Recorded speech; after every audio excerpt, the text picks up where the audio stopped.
तो बच्चों आज हम तीसरी नॉन कॉन्टैक्ट फोर्स पढ़ने जा रहे हैं जिसका नाम है मैग्नेटिक फोर्स। लफ्ज़ से पता चलता है कि ये मैग्नेट के दरमियान लगने वाली फोर्स है। एक मैग्नेट और एक मेटल पीस के दरमियान भी लग सकती है। सबसे पहले तो आपने इसकी डिफाइन करनी है। It is a force which a magnet exert. ये वो फोर्स है जो एक मकनातीस से लगाता है ऑन अदर मैग्नेट्स। कहाँ पर लगती है ये? एंड मैग्नेटिक मटेरियल्स, या तो मैग्नेट्स पर लगती है या फिर मैग्नेटिक मटेरियल्स पर। जैसे आयरन एक मैग्नेटिक मटेरियल है, निकल और कोबाल्ट भी एक मैग्नेटिक मटेरियल है। आयरन पिन्स अट्रैक्ट होती हैं, जो लोहे की पिन्स होती हैं वो अट्रैक्ट होती हैं in the presence of the magnet without any physical. जैसे ये देखो आयरन की यानी लोहे की पिन्स इस यू शेप्ड मैग्नेट से अट्रैक्ट हो रही हैं, हालांकि दरमियान में कोई फिजिकल कनेक्शन मौजूद है। Magnetic force between the poles, poles किसे कहते हैं? ये किनारों को। बेटा एक मैग्नेटिक मटेरियल में एक तरफ नॉर्थ पोल और एक तरफ साउथ पोल होता है, ठीक है। तो मैग्नेटिक फोर्स जब भी लगती है पोल्स के दरमियान of two magnets can be either attractive और रिपल्सिव। ये फोर्स अट्रैक्टिव भी हो सकती है और रिपल्सिव भी हो सकती है। अगर दो मैग्नेट्स के साउथ पोल्स आमने सामने आ जाएं, यानी सेम पोल्स आमने सामने आ जाएं, तो ये फोर्स होती है रिपल्सिव की। आपको कल बताया था कि पॉजिटिव पॉजिटिव और नेगेटिव नेगेटिव रिपेल करते हैं। इसी तरह से साउथ साउथ और नॉर्थ नॉर्थ रिपेल करते हैं। क्या करते हैं? तो बेटा ये मैंने तब्दीली की है थोड़ी सी। तो अनलाइक की जगह लाइक और ट्राई की जगह रिपेल। अनलाइक क्या करते हैं? लाइक क्या करते हैं? रिपेल। और अपोजिट या अनलाइक लिख लो इसकी जगह। तो अपोजिट क्या करते हैं? अट्रैक्ट। ये क्लियर है बच्चों? आगे देखो, मैग्नेटिक फोर्स पोल्स के दरमियान लगती है और ये लाइक पोल्स हमेशा रिपेल करते हैं और अनलाइक पोल्स हमेशा। ये बातें आपकी बुक पे लिखी हुई थी, ये अरेंज कर दी हैं। बेटा आपकी बुक पे जो शुरू में लिखा हुआ है ना स्ट्रॉन्ग और वीक न्यूक्लियर फोर्स, वो सिर्फ 2 लाइनें हैं। उसमें सिर्फ इतना लिखा हुआ है कि ये नॉन कॉन्टैक्ट फोर्सेज हैं जो सब एटॉमिक पार्टिकल्स के दरमियान लगती हैं। किसके दरमियान लगती हैं? सब एटॉमिक पार्टिकल्स क्या होते हैं? जो एटम के अंदर होते हैं। एटम के, जैसे एटम के अंदर न्यूक्लियस होता है, न्यूक्लियस के अंदर प्रोटॉन्स होते हैं, न्यूट्रॉन्स होते हैं। तो बेटा ये प्रोटॉन्स और न्यूट्रॉन्स के दरमियान लगने वाली फोर्स है, ठीक है बच्चों। अब ये प्रोटॉन्स और न्यूट्रॉन्स के दरमियान 2 तरह की फोर्स लग रही होती है। एक होती है बेटा न्यूक्लियंस के दरमियान, जो प्रोटॉन और प्रोटॉन के दरमियान या प्रोटॉन और न्यूट्रॉन के दरमियान या न्यूट्रॉन और न्यूट्रॉन के दरमियान लगती है। उसको कहते हैं स्ट्रॉन्ग न्यूक्लियर फोर्स। क्या कहते हैं? ये न्यूक्लियस को बाइंड करने की रिस्पॉन्सिबल होती है। आपने कभी सोचा नहीं कि न्यूक्लियस के अंदर अगर प्रोटॉन्स मौजूद हैं और प्रोटॉन्स के ऊपर सेम चार्ज है यानी पॉजिटिव चार्ज है, तो अगर पॉजिटिव पॉजिटिव एक दूसरे को रिपेल करते हैं तो फिर न्यूक्लियस फट क्यों नहीं जाता? फिर एटम फट क्यों नहीं जाता? इसका मतलब कि प्रोटॉन और दूसरा प्रोटॉन दोनों अगर आपको पढ़ाया गया है कि रिपेल करते हैं, तो यहाँ पे कुछ और चल रहा है। यहाँ पे ज़रूर वो अट्रैक्ट कर रहे होंगे। क्या कर रहे होंगे? तो ये बात सच है कि न्यूक्लियस के केस में न्यूक्लियस के अंदर जगह कम होती है और प्रोटॉन से प्रोटॉन बहुत पास पास होते हैं, तो शॉर्ट रेंज फोर्स वहाँ पे अमल करती है। कौन सी फोर्स? जो फोर्स आपको पहले पढ़ाई थी कि जब भी एक पॉजिटिव चार्ज दूसरे पॉजिटिव चार्ज के पास आए तो वो रिपेल करते हैं, और नेगेटिव नेगेटिव को भी रिपेल करता है। वो लॉन्ग रेंज फोर्स है। कौन सी फोर्स है? और बेटा ये जो न्यूक्लियर फोर्स होती है वो सिर्फ न्यूक्लियस के अंदर ही लग सकती है, क्योंकि ये है ही शॉर्ट रेंज।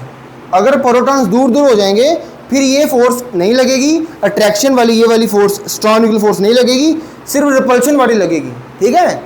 लेकिन न्यूक्लियस की जगह कम होती है तो वहाँ पे कौन सी फोर्स हैवी होती है? स्ट्रॉन्ग न्यूक्लियर फोर्स ज़्यादा लग रही होती है, और वो जो पहले वाली इलेक्ट्रोस्टैटिक फोर्स पढ़ाई है वो कम लग रही होती है, जिसकी वजह से प्रोटॉन प्रोटॉन के साथ चिपका रहता है, दूर दूर नहीं जाता। अगर जगह ज़्यादा हो, दरम्यान में स्पेस ज़्यादा हो, फिर कौन सी फोर्स हावी हो जाएगी? फिर इलेक्ट्रोस्टैटिक फोर्स हावी हो जाएगी, और इलेक्ट्रोस्टैटिक फोर्स ज़्यादा लगेगी और स्ट्रॉन्ग न्यूक्लियर फोर्स कम लगेगी, फिर न्यूक्लियस फटेगा। और अगर न्यूक्लियस फट जाए, एटम फट जाए, तो फिर हम सब फट जाएंगे, फिर तो हम सब एग्जिस्ट ही ना करें। हर चीज़ किससे मिलकर बनी हुई है? एटम से। और एटम के अंदर क्या है? न्यूक्लियस। फिर तो मैं भी टूट जाऊँ, कोई भी दुनिया की चीज़ एग्जिस्ट ही ना करे फिर तो। इसका मतलब कि न्यूक्लियस के अंदर मौजूद प्रोटॉन्स के दरमियान जो फोर्स इस वक्त हैवी है, जो डोमिनेंट फोर्स है, जो प्रोटॉन्स को जोड़ के रखे हुए है, जो न्यूक्लियस को बना के रखे हुए है, उसका नाम स्ट्रॉन्ग न्यूक्लियर फोर्स है। क्या नाम है? तो स्ट्रॉन्ग न्यूक्लियर फोर्स, एक तो ये स्ट्रॉन्ग लफ्ज़ बताता है कि ये बहुत तगड़ी फोर्स है, ये बहुत स्ट्रांग है। दुनिया की सबसे स्ट्रांग फोर्स कौन सी है? बस इसका एक ही मसला है, ये लगती तब है जब प्रोटॉन और प्रोटॉन या प्रोटॉन न्यूट्रॉन बहुत करीब हो, बहुत ही जैसे न्यूक्लियस के अंदर होता है। आम हालात में अगर एक चार्ज पार्टी इधर पड़ी हुई है, एक गुब्बारा इधर पड़ा हुआ है, दूसरा गुब्बारा इधर पड़ा हुआ है, इतना ज़्यादा फासला है या इतना ज़्यादा भी फासला है, ये नहीं लगेगी। It holds the atomic nuclei, atom के न्यूक्लियस को होल्ड करके रखती है together by binding the protons and protons neutrons को क्या करती है ये बाइंड, किसके अंदर? इट ओवरकम, ये काबू पाती है रिपल्सिव इलेक्ट्रोमैग्नेटिक फोर्स पर। असल में जो पॉजिटिवली चार्ज प्रोटॉन्स होते हैं, ये वाले प्रोटॉन्स मान लो, ये वाले, हाँ आ जाओ, मान लो, अब देखो, मान लो कि न्यूक्लियस के अंदर ये प्रोटॉन और ये प्रोटॉन एक दूसरे को रिपेल कर रहे हैं। क्या कर रहे हैं? लगाओ भी जोर, रिपल्शन की फोर्स लगाओ, रिपल्शन की, धक्का मारो एक दूसरे को। अब ये रिपल्शन की फोर्स लगा रहे हैं और मैं अगर इनको बचाना चाहता हूँ, इनको बाइंड करना चाहता हूँ, ये भले आपस में एक दूसरे से मिलना नहीं चाहते, लेकिन मैं इनको अगर ऐसे अट्रैक्ट करके रखूँ, ऐसे ज़ोर से पकड़ के रखूँ, ये जितनी मर्जी रिपल्शन की फोर्स लगा लें, ये एक दूसरे के साथ जुड़े रहेंगे, क्योंकि मैं इन दोनों से ज़्यादा फोर्स लगा रहा हूँ। इन दोनों से अगर मेरी फोर्स ज़्यादा है, अट्रैक्शन की फोर्स मेरी ज़्यादा है, ये भले रिपल्शन की फोर्स लगा रहे हैं, लगाओ भाई, ये रिपल्शन की फोर्स लगा रहे हैं, लेकिन मैं किसकी लगा रहा हूँ? अट्रैक्शन की। और जब मैं ज़्यादा फोर्स लगाऊंगा, बैठो, जब मैं ज़्यादा फोर्स लगाऊंगा, जब मैं अट्रैक्शन की फोर्स ज़्यादा लगाऊंगा, ये सारे प्रोटॉन्स एक दूसरे के साथ क्या रहेंगे? बाइंड रहेंगे। क्या रहेंगे? अगर इन दोनों ने इलेक्ट्रोस्टैटिक फोर्स ज़्यादा लगा दी और मैंने कम लगाई, तो फिर ये दोनों दूर दूर हो जाएंगे। लेकिन मैं क्योंकि स्ट्रॉन्ग न्यूक्लियर फोर्स हूँ, इसलिए इनकी फोर्स कभी मेरे से ज़्यादा नहीं हो सकती। ये शॉर्ट रेंज फोर्स है और ये तकरीबन 10⁻⁻15 मीटर तक लगती है, यानी एक फेम्टोमीटर की रेंज में लगती है। ये रेंज क्या है? ये बहुत छोटा फासला है, 10⁻⁻15 मीटर बहुत थोड़ा फासला है। ये एक फेम्टोमीटर भी कहलाता है। क्या कहलाता है? If the distance between nucleons increases, अगर न्यूक्लियॉन्स के दरमियान फासला बढ़ जाए, मतलब ये न्यूक्लियस बड़ा हो जाए, जब न्यूक्लियस बहुत बड़ा हो जाए, जब प्रोटॉन और प्रोटॉन दूर दूर चले जाएं, तो तब ये वाली फोर्स डिक्रीज हो जाती है या बंद हो जाती है। सीज मतलब स्टॉप करना। क्या करना? ये सीज मतलब क्या है? आखिरी बात सुन लो, स्ट्रॉन्ग न्यूक्लियर फोर्स न्यूक्लियॉन्स के दरमियान लगती है, और न्यूक्लियॉन्स का मतलब होता है वो पार्टिकल्स जो न्यूक्लियस के अंदर रहते हैं। कहाँ रहते हैं? जैसे प्रोटॉन और न्यूट्रॉन। ये लगते हुए ये नहीं पूछती कि तुम्हारा चार्ज क्या है। ये प्रोटॉन और प्रोटॉन के दरमियान भी अट्रैक्शन फोर्स ही है, ये प्रोटॉन और न्यूट्रॉन के दरमियान भी अट्रैक्टिव फोर्स ही है, ये न्यूट्रॉन और न्यूट्रॉन के दरमियान भी अट्रैक्टिव फोर्स ही है। ये प्रोटॉन्स के दरमियान भी लगती है, ये न्यूट्रॉन्स के दरमियान भी लगती है, ये प्रोटॉन और न्यूट्रॉन के दरमियान भी लगती है, और सबको जोड़ के रखती है, सबको। और ये है तो सबसे स्ट्रांग, लेकिन इसका एक मसला है, इसे लगती तब है जब रेंज बहुत शॉर्ट हो। और ये कब बंद होती है? जब डिस्टेंस न्यूक्लियॉन्स के दरमियान क्या हो जाए। ये क्लियर हो गया सब बच्चों को? अब जी वीक न्यूक्लियर फोर्स क्या होती है? बेटा लफ्ज़ से पता चल रहा है ये कमज़ोर फोर्स है, लेकिन ये सबसे कमज़ोर नहीं है। अब पीछे जो आपको पढ़ाया है स्ट्रॉन्ग न्यूक्लियर फोर्स, इसका तो मतलब ये था कि ये सबसे स्ट्रॉन्ग फोर्स है दुनिया की। लेकिन बेटा अब इसका मतलब ये नहीं समझ लेना कि ये दुनिया की सबसे वीक है। ये वीक ज़रूर है, लेकिन ये दूसरे नंबर पे है। कितने नंबर पे है? और इससे भी वीक मौजूद है, जो कि है ग्रेविटेशनल फोर्स। कौन सी फोर्स है? वो आगे मैं समरी पेश करूंगा, एक टेबल बनाया हुआ है, उसमें सारी फोर्सेस का कंपैरिजन किया हुआ है, जिसमें लिखा हुआ है कौन सबसे वीक और कौन सबसे स्ट्रांग है। ये रिस्पॉन्सिबल किस लिए है? ये न्यूक्लियस को तोड़ने के लिए रिस्पॉन्सिबल है, पहले वाली न्यूक्लियस को जोड़ने के लिए। और ये अब आप सोचेंगे टूटता क्यों न्यूक्लियस? बेटा आपने सुना होगा एक नाम, रेडियो एक्टिव डिके। आपको पता होगा कि अल्फा डिके भी होता है, बीटा डिके भी होता है, और न्यूक्लियस जब अनस्टेबल हो जाते हैं, साइज में बड़े हो जाते हैं, तो वो न्यूक्लियस टूट जाते हैं, और वो न्यूक्लियस टूट कर स्टेबल होते हैं। क्या होते हैं? जैसे आपने फ्यूजन रिएक्शन, फिशन रिएक्शन पढ़े हुए हैं। फिशन रिएक्शन में एक बड़ा न्यूक्लियस टूट कर छोटे न्यूक्लियस में जाता है और साथ में बहुत ज़्यादा एनर्जी खारिज करता है। बेटा ये रेडियो एक्टिव डिके के जो प्रोसेस होते हैं, इनको करवाने के लिए, स्पेशली बीटा डिके प्रोसेस करने के लिए। कौन सा डिके? जिसमें न्यूक्लियस के अंदर से इलेक्ट्रॉन बाहर आता है। कौन बाहर आता है? इस प्रोसेस को करने के लिए जो फोर्स रिस्पॉन्सिबिलिटी उठाती है उसका नाम रखा हुआ है वीक न्यूक्लियर फोर्स। क्या रखा हुआ है? न्यूक्लियर फोर्स का मतलब ये लगती है अभी भी ये न्यूक्लियस में ही है, ये भी न्यूक्लियस में ही लगती है, लेकिन ये कमज़ोर है, इसीलिए तो टूट जाता है न्यूक्लियस। ठीक है बच्चों। It causes radio active decay of atoms. मिसाल जैसे बीटा डिके। बीटा कौन है जी? बीटा इलेक्ट्रॉन ही होता है, बस ये समझ लो। बीटा कौन होता है? बीटा पार्टिकल इलेक्ट्रॉन को कहते हैं। और न्यूक्लियस के अंदर ये देखो, ये पेरेंट न्यूक्लियस जिसने टूटना है और ये डॉटर न्यूक्लियस जो टूट के बना है। ध्यान से देखो, पहले यहाँ पे प्लस नहीं लगा हुआ था, ये देखो यहाँ पे खाली है ना, और ये जगह चेक करो, ये वाली चीज़ अब कन्वर्ट हो गई है किस में? प्लस में हो गई है ना। ये प्रोटॉन बन गया। क्या बन गया? ये पहले न्यूट्रॉन था, और जब न्यूट्रॉन प्रोटॉन में कन्वर्ट होता है, अंदर ही अंदर रहते दोनों अंदर ही हैं न्यूक्लियस के, बस न्यूट्रॉन क्या बन जाता है? प्रोटॉन। जैसे ही एक न्यूक्लियस में न्यूट्रॉन प्रोटॉन बनता है तो साथ ही बीटा पार्टिकल बाहर निकलता है, और साथ एक और ऐसा पार्टिकल निकलता है जिसका निकलना इसलिए ज़रूरी है, इसके बगैर law of conservation of charge, law of conservation of mass कुछ भी कंजर्व नहीं रहेगा। ठीक है। और ये पार्टिकल कहलाता है एंटी न्यूट्रिनो। क्या नाम है इसका? भी चार्ज नहीं होता। ठीक है, इसीलिए इसका नाम न्यूट्रॉन जैसा है, न्यूट्रिनो। बस फिलहाल ये याद रखना है कि जब भी कभी रेडियोएक्टिव डिके में न्यूक्लियस के अंदर एक न्यूट्रॉन कन्वर्ट होके प्रोटॉन बनता है, न्यूट्रॉन कन्वर्ट होके, ये न्यूट्रॉन भी न्यूक्लियस के अंदर ही था और प्रोटॉन भी न्यूक्लियस के हैं, दोनों अंदर ही। जो चीज़ बाहर आनी है वो सिर्फ कौन है? इलेक्ट्रॉन और एंटी न्यूट्रिनो। इलेक्ट्रॉन और ये देखो, न्यूट्रॉन किस में चला गया? प्रोटॉन में। न्यूट्रॉन पर तो कोई चार्ज था नहीं, और प्रोटॉन पर तो अच्छा खासा चार्ज है, प्लस चार्ज है। अब प्रोटॉन का चार्ज अगर प्लस है, पीछे वाले का जीरो है, तो फिर चार्ज का कंजर्वेशन पूरा करने के लिए हमें कोई ऐसे पार्टिकल निकालने पड़ेंगे ताकि उनका चार्ज इनका चार्ज जमा होकर वापस दोबारा कितना आ जाए? ज़ीरो। क्योंकि शुरू वाला चार्ज कितना है? ज़ीरो, तो बाद वाला भी कितना होना चाहिए? ज़ीरो। यहाँ तो प्लस वन रहेगा। प्रोटॉन का चार्ज क्या होता है? न्यूट्रॉन का क्या होता है? ज़ीरो। तो प्रोटॉन का तो प्लस है। अब प्रोटॉन के साथ इसी वजह से अल्लाह ताला इलेक्ट्रॉन को भी निकाल देता है, और साथ में एंटी न्यूट्रिनो को भी। ये उसका सिंबल है। इलेक्ट्रॉन के ऊपर चार्ज होता है नेगेटिव। क्या होता है? और इसके ऊपर होता है, और नेगेटिव और पॉजिटिव दोनों जमा होकर दोबारा क्या बन जाता है? ज़ीरो। चार्ज इसका कितना होता है?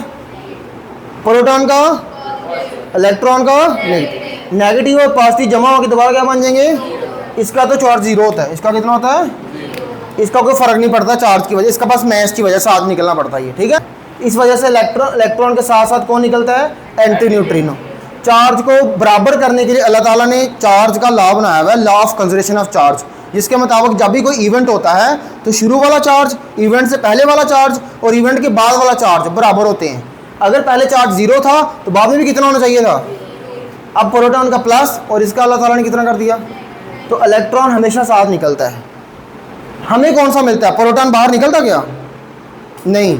न्यूट्रॉन भी अंदर ही रहेगा। न्यूट्रॉन फौरन क्या बन जाएगा? तो बाहर क्या निकलेगा फिर? इस प्रोसेस को कहते हैं बीटा डिके। क्या कहते हैं? और इस प्रोसेस को करवाया किसने? Weak nuclear. समझ आ गई?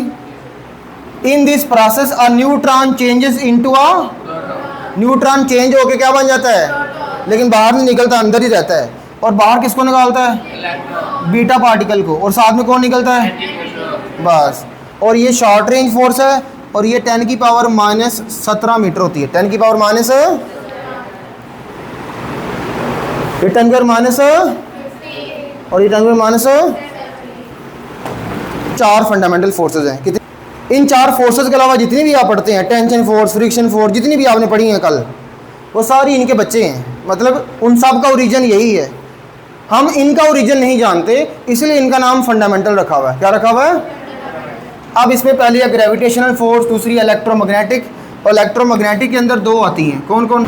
इलेक्ट्रोस्टैटिक फोर्स अलग पढ़ाई मैंने आपको, मैग्नेटिक फोर्स। अब बेटा इलेक्ट्रोस्टैटिक फोर्स और मैग्नेटिक फोर्स दोनों को यूनिफाई किया गया था। इन दोनों का ओरिजिन एक था, और उस बंदे का नाम था जेम्स क्लर्क मैक्सवेल, जिसने यूनिफाई किया। उस बंदे का क्या नाम था? इसने तलाश किया कि ये वाली फोर्स इलेक्ट्रोस्टैटिक फोर्स और दोनों चार्ज की वजह से ही होती हैं। किस वजह से होती हैं? बस ये फोर्स तब लगती है जब चार्ज रेस्ट पर होता है, और ये तब लगती है जब चार्ज मोशन में होता है। इसलिए उस बंदे ने कहा कि इन दोनों फोर्स को इकट्ठा पढ़ लेते हैं, इनका एक ही नाम रख देते हैं, क्योंकि इनमें मेन वजह तो चार्ज ही है ना, इसलिए इसका नाम क्या रख दिया? इलेक्ट्रो मतलब इलेक्ट्रोस्टैटिक और मैग्नेटिक मतलब मैग्नेटिक। बस इतना याद रखना आपने कि ग्रेविटेशनल फोर्स मैसेज के दरमियान लगती है, और क्योंकि इसका फार्मूला ये था, इलेक्ट्रोस्टैटिक फोर्स में पढ़ा था ना हमने, तो जिन फार्मूले में आर स्क्वायर के साथ इन्वर्स रिलेशन आ रहा हो उनमें रेंज इन्फिनिटी होती है। क्या रेंज होती है? इन्फिनिटी का मतलब ये है कि ये फोर्सेस बहुत दूर तक लग सकती हैं। और ये कहाँ लगती है जी? Strong nuclear force protons neutrons के दरमियान, जो कहाँ मौजूद होते हैं, और इसकी रेंज कितनी है, और ये दुनिया की सबसे। और वीक न्यूक्लियर फोर्स कहाँ लगती है? ये पार्टिकल्स के दरमियान ही लगती है। स्पेशली ये लगती है प्रोटॉन के अंदर, प्रोटॉन के, न्यूट्रॉन के अंदर, प्रोटॉन के ये बाहर लगती है। ये न्यूक्लियस में लगती है, ये प्रोटॉन न्यूट्रॉन के, लेकिन देखा जाए तो ये भी न्यूक्लियस के अंदर ही है और ये भी न्यूक्लियस के, बस ये ज़्यादा शॉर्ट है। ये न्यूक्लियस के अंदर मौजूद जो प्रोटॉन है उसके भी अंदर जाग लग रही है, क्वार्क्स के दरमियान, जबकि ये सिर्फ प्रोटॉन और न्यूट्रॉन के दरमियान। और इसकी रेंज इतनी है, और इसकी रेंज सबसे कम रेंज किसकी है? ये सबसे कम है, ये सबसे, ये वाली वैल्यू से ये वाली वैल्यू कम नहीं है। और दुनिया की सबसे वीक फोर्स कौन सी है? ग्रेविटी। सबसे स्ट्रांग कौन सी है? Nuclear force. लेकिन ये वाली फिर कहाँ आती है?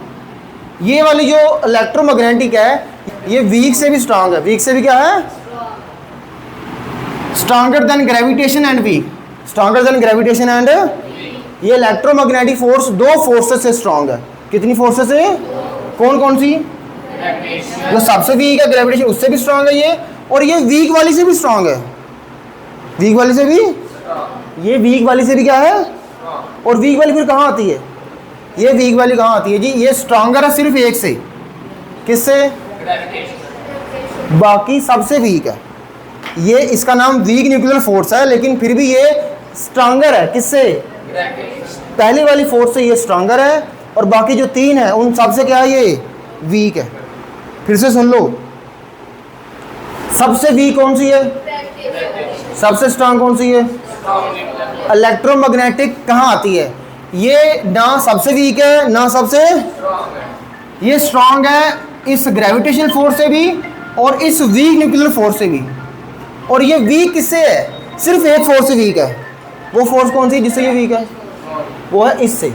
ये स्ट्रांग न्यूक्लियर फोर्स है, वीक फोर्स है। ठीक है बच्चों, ये तो सारा सबसे स्ट्रांग है तो इससे तो वीक होना था इसने। अब एंड वाली जो वीक न्यूक्लियर फोर्स है, ये वीक का मतलब ये नहीं ले लेना कि सबसे वीक है। सबसे वीक तो हम इसको कह चुके हैं, फिर इसको क्या कहेंगे? ये उस ग्रेविटेशनल से क्या है? स्ट्रांग है। फिर बाकी तमाम तीनों से क्या है? ये क्लियर है? ये इसका कंपैरिजन कर लेना। ठीक हो गया? चलो जी।